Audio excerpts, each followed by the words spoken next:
大家注意看，把这个山药咱们嘎巴一取，全部给它扯断了，然后呢，咱们放进滚烫的开水里面，给它烫一烫。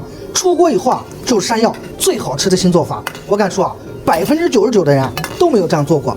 首先把这个去了皮的山药，咱们给它切成小段。咱们切好以后呢，把这个山药直接放入开水里面，给它烫一烫。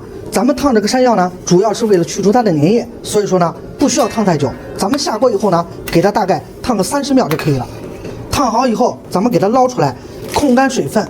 这个山药不需要过凉，咱们直接放入大碗里面，然后呢，在里面咱们打入一个鸡蛋，趁热打。鸡蛋打进去以后呢，这个时候啊，咱们给它拌一拌，让这个山药均匀的裹上蛋液。接着咱们往里面加入玉米淀粉，这个淀粉呢一定要用玉米淀粉，其他的淀粉都不可以。然后呢，咱们给它拌一拌，让这个山药上面每一个都均匀的裹上淀粉。接下来呢，咱们把这个油啊烧到5成热。很多朋友都不知道什么是5成热，来看一下，咱们先放一个进去，看瞬间冒着这种密集的小泡，这个时候啊就5成热。然后呢，咱们把这个山药均匀的下在里面。下锅以后啊，千万不要动它，给它一个定型的时间。这个时间呢，大概就是几十秒。等它定型以后，咱们再动，要不然它就多粉了。很多朋友都说这个油炸菜啊会不会太油腻？我跟你讲，不会的，因为啊，咱们在刚才在上面裹上一种淀粉，这样它炸的时候啊只会酥脆，不会吸油。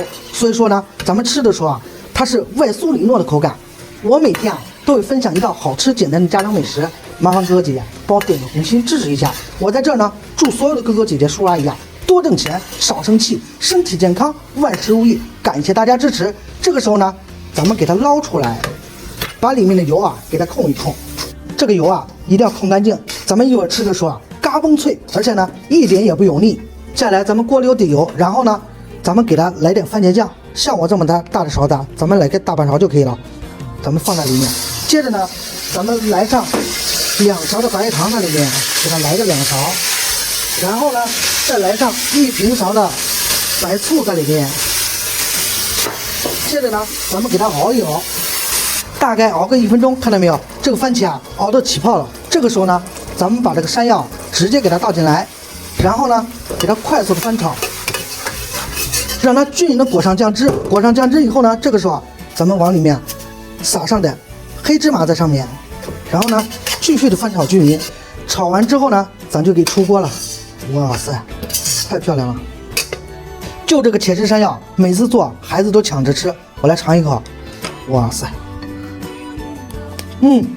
酸酸甜甜的，外酥里嫩，强烈大家在家里面试一下。关注我，做菜不欢吃。